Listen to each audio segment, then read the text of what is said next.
Assalamualaikum warahmatullahi wabarakatuh. Alhamdulillahirabbil alamin. Nahmaduhu wa nasta'inuhu wa nastaghfiruhu wa na'udzu billahi min shururi anfusina wa na'udzu billahi min shururi anfusina may yahdihillahu fala mudhillalah wa may yudlilhu fala hadiyalah. La ilaha illallah wahdahu la syarikalah lahul mulku wa lahul hamdu yuhyi wa yumiitu wa ala kulli syai'in qadir. Allahumma shalli ala sayyidina Muhammad wa ala ali sayyidina Muhammad. Amma ba'd. Waqad qala Allah Ta'ala fi kitabihil aziz. A'udzu billahi minasyaitonir rajim. Bismillahirrahmanirrahim. Inna anzalnahu fi lailatul qadr ila akhiril ayat. Ma'na wallahu a'lam bi muradihi bidzalik.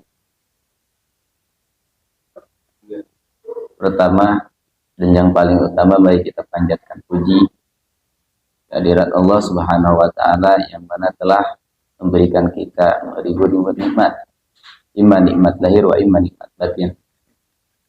Salawat dan salam mari kita curah limpahkan kepada habibana wa nabiyana wa maulana Muhammad sallallahu alaihi wasallam, dan tak lupa kepada para sahabatnya, para tabi'innya, dan sampailah kepada kita sebagai umatnya yang masih taat kepada sunnah-sunnahnya. Sahabat Wisnu dimanapun kalian berada, pada kesempatan kali ini saya akan berbagi tips agar puasa kita di tahun ini tidak termasuk ke dalam rubba shaimin laisa lahu min siyamihi illa al-ju'. Jadi kebanyakannya yang puasa pada bulan Ramadan hanya mendapatkan lapar, tidak mendapatkan pahala. Nah, mungkin dari saya ada 4 tips agar puasa kita tidak termasuk seperti yang tadi saya katakan. Mungkin salah satunya dari saya ada 4 tips agar puasa kita di tahun ini lebih produktif dalam menjalankan puasanya dan juga mendapatkan pahala.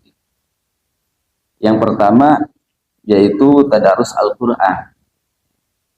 Bulan Ramadan dikenal dengan syahrul bulan atau bulan Al-Quran. Selain karena kitab suci umat Islam turun pada bulan ini, Ramadan, Rasulullah Shallallahu Alaihi Wasallam juga menjadikan Ramadan sebagai momen untuk memperbanyak kita membaca Al-Quran. Di dalam kitab Bugiyatul Insan fi Wada di Ramadan, saat menjelaskan anjuran perbanyak tadarus Al-Quran di bulan puasa, mengutip hadis berikut. Mungkin artinya kurang lebih dari Ibnu Abbas berkata, Rasulullah Shallallahu Alaihi Wasallam adalah manusia yang paling lembut, terutama pada bulan Ramadan.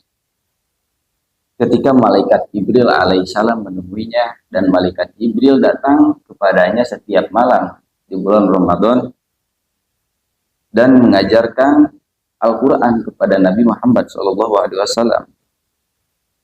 Sungguh Rasulullah Shallallahu Alaihi Wasallam orang yang paling lembut daripada angin yang berhembus.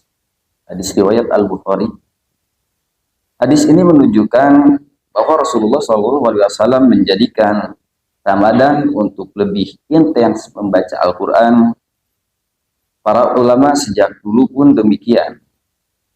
Bahkan ada juga yang bisa menghatamkan 1 sampai 2 hataman dalam sekali bulan Ramadan. Kedua, berbagi takjil. Mengutip hadis, man fattara shaiman kana lahu mislu ajri ghairu annahu la yanqusu min ajri as-shaim. Jadi yang artinya barang siapa yang memberikan makan iman kepada orang yang berpuasa, kana lahu mislu ajri, karena maka ia akan mendapatkan pahala seperti orang yang berpuasa tersebut. Ghairu annahu la yanqusu min ajri shaimi, dan tidak mengurangi pahala orang yang berpuasa itu sedikit pun. Hadis riwayat At-Tirmizi. Dalam kesempatan lain, Syekh Izzuddin bin Abdissalam dalam Maqasidus Saum mengatakan, man fatoro sitata wasalasina iman fi kulli sanatin faka'anna masoma ad-dahra. Wa man kathura bi fitri shaimina ala hadihin niyah kataballahu lahu sauma usurin wa duhurin.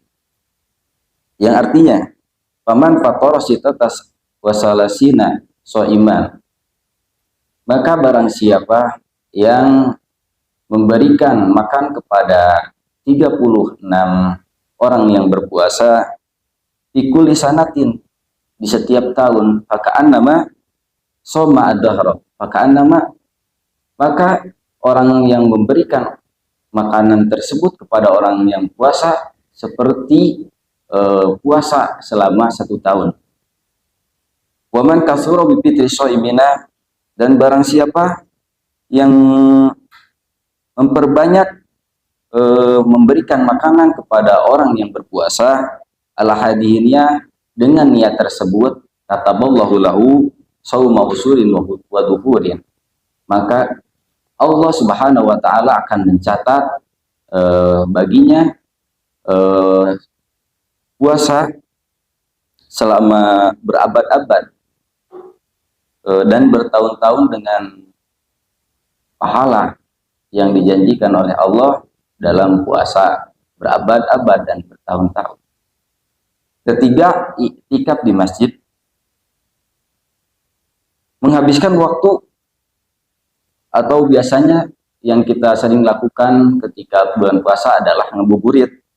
Dengan beriktikaf di masjid juga memiliki nilai pahala yang cukup tinggi. Iktikaf dilakukan dengan berdiam di dalam masjid, seperti hadis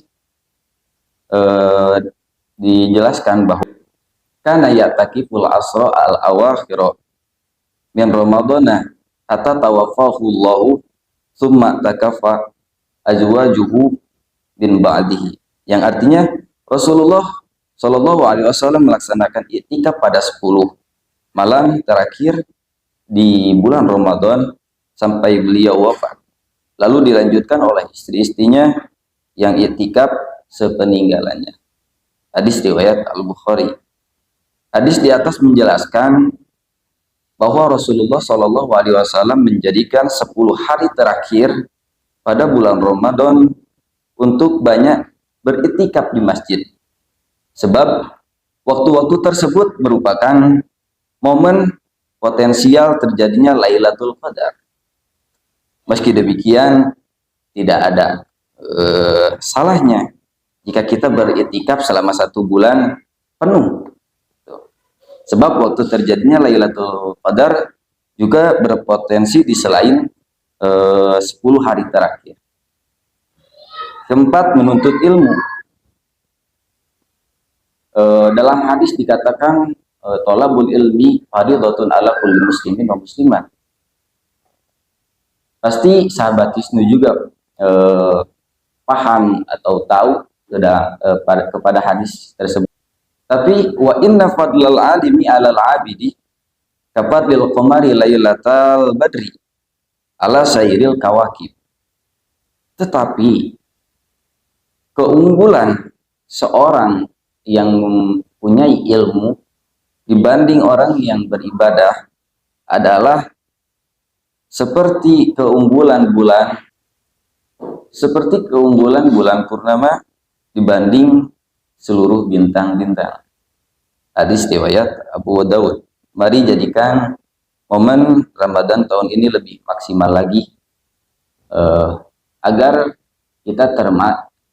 kita tidak termasuk kepada orang-orang yang disebutkan tadi, rubba shaimin laisa lahu min siyamihi illa laju. Mungkin itu yang bisa saya sampaikan dengan berbagi tips yang 4, yaitu pertama tadarus Al-Quran, kedua berbagi takjil, ketiga itikaf, dan yang keempat mencari ilmu. Sahabat Wisnu dimanapun kalian berada,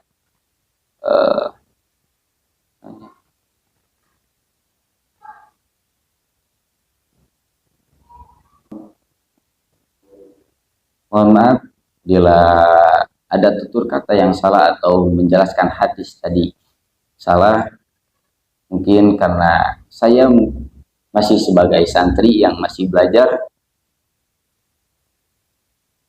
Jadi assalamualaikum warahmatullahi wabarakatuh.